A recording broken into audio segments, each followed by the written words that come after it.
Calaroga Shark Media.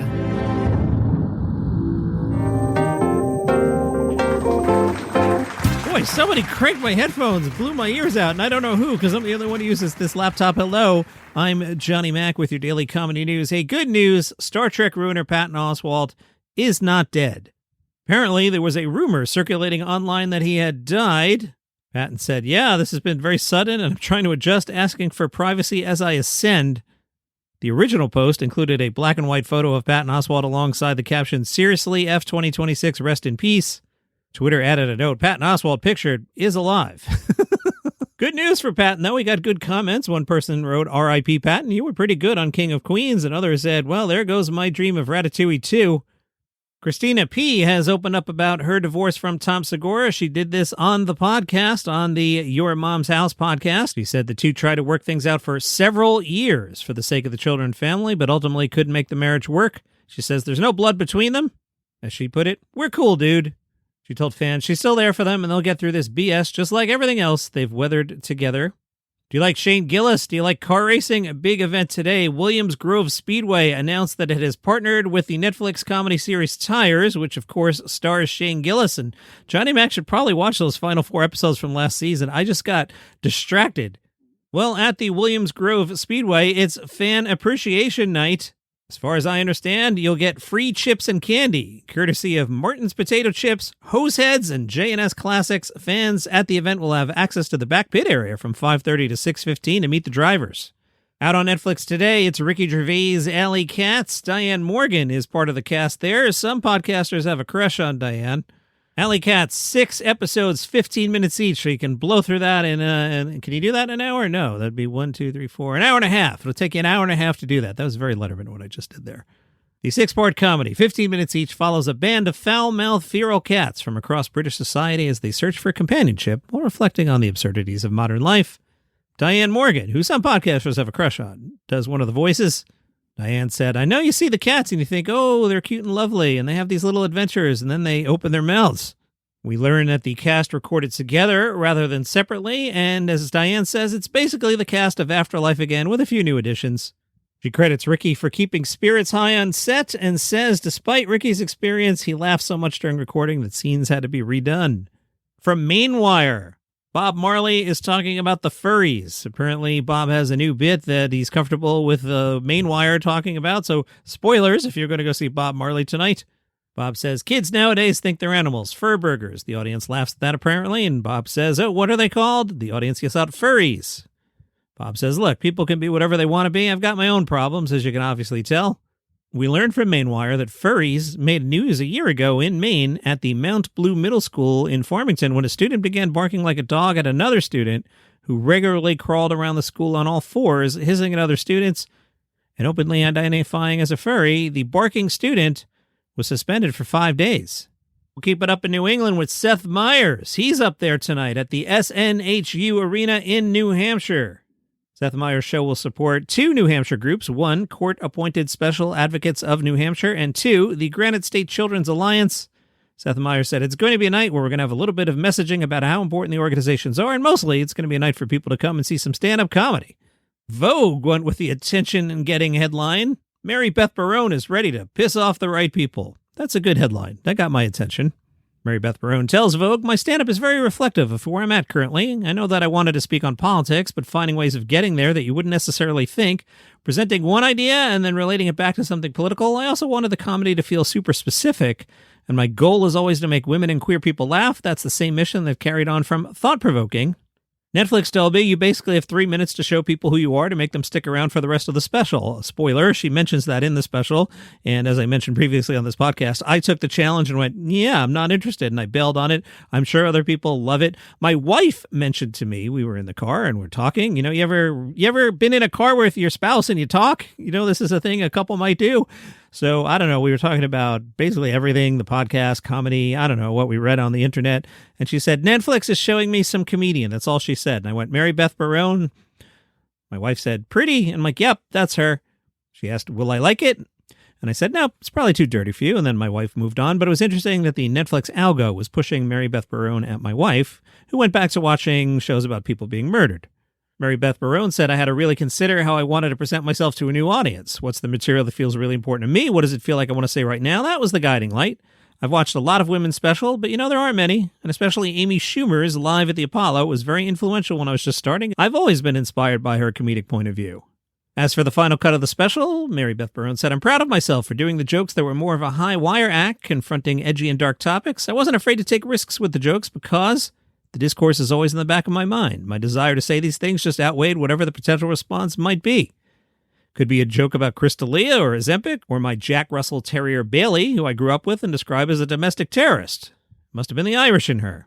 Took me a while to find that last beat about being responsible for 17 flat tires and 3 car bombs. My mom's side is Irish. I think they've got good humor about themselves. Maybe it's being a Gemini, but there's a weird push-pull with me. I don't want to upset people, but if I'm doing my job right, it's going to. It's just about upsetting the right people.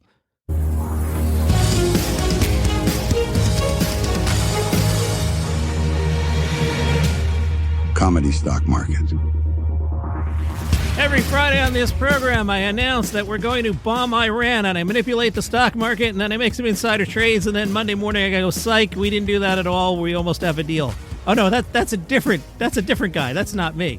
What I do is I look for value in the comedians, and we try and sell low and buy high. No market manipulation here. I'm not that powerful yet, but hey, maybe someday this show will be so big that I'll be like, hey, you guys ought to be into comedian Smedley Jones. And then I'll go on like Kalshi and like, buy some stock in real life and make some money. That might be an idea. John, you digress. Who's on the comedy stock market this week? I don't have a lot for you.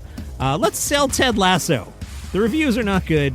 I'm not excited about it. I haven't watched it yet. I've had time, but my wife and I, we were in the car. Sometimes you're in the car with your spouse and you talk. Have you done this? Yes, we covered this in the first half of the podcast, John. We all agree that's a thing a couple might do. Anyway, we were talking about Ted Lasso, and we were like, yeah, I guess we'll watch it at some point, but like we've moved on. It was too long. You wrapped up the show, and just we don't care. So let's sell Ted Lasso. Let's sell Mary Beth Barone, because they went full court press for a week. There were a lot of big-time shiny articles. Her PR team got it done. But before I logged on today, I went on Netflix to see if that special was still in the top 10, and it was not. That fell off pretty quickly, and they targeted my wife, and my wife's like, so I don't know. I think Mary Beth Barone gave it a shot, but let's sell. Let's sell a little bit high on Mary Beth Barone. And John, you're very negative this week. Should we buy somebody? Let's buy some stock in Pete Correale. He's got a new special on YouTube. He hangs out with Sebastian Maniscalco, who might shave his head. And the Gator is very, very funny. And he's one of those guys, it's just a matter of time that Pete's going to put together the right material and the right platform. And everybody's going to be like, oh my God, Pete Correale is amazing. And I'm going to be like, yeah, that's why he was on Jim Brewer's show at Sirius 25 years ago, or whenever this happens in this story. All right, so sell Ted Lasso, sell Mary Beth Barone, buy Pete Correale. Tomorrow on this program, the deep dives are back after a 1-week break. I got notes. People like the deep dives, and I'm like, okay, I'll work a little harder. They do take a minute to put together. That's fine. And since tomorrow is Jay Leno Day in Burbank, we will take a look at Jay Leno. But not the Tonight Show stuff. So no, we're not going to do Dave and Jay, and we're not going to do Conan and Jay. I'm going to do that in the fall. I have a plan in the fall. I want to do a whole series on late night talk shows and the hosts, or at least the ones that I care about. I'm not going to do them all, and I'm going to get in trouble because there's a few that like everybody else cares about and I have nothing to say about, so I'm going to leave them out. We'll get there, and I don't mean Seth Meyers. We'll get there. But tomorrow's Jay Leno Day, both in Burbank and on the podcast. Speaking of Jay Leno, he recently got behind the wheel of an exceptionally preserved 1993 Ford Mustang GT convertible owned by Gabriel Fluffy Iglesias. The car has fewer than 500 miles on it. Wow. Gabe bought the Mustang because it represents the late 80s and early 90s cars he admired growing up, plus he's got a lot of money. When the car appeared on Jay Leno's garage, it had 468 miles on it. That's amazing. Gabe has no intention of keeping the odometer there. He replaced the original tires, 30-year-old tires, probably. And then Jay and Gabe took it out onto Southern California roads to find out if it still drives like it did in 1993.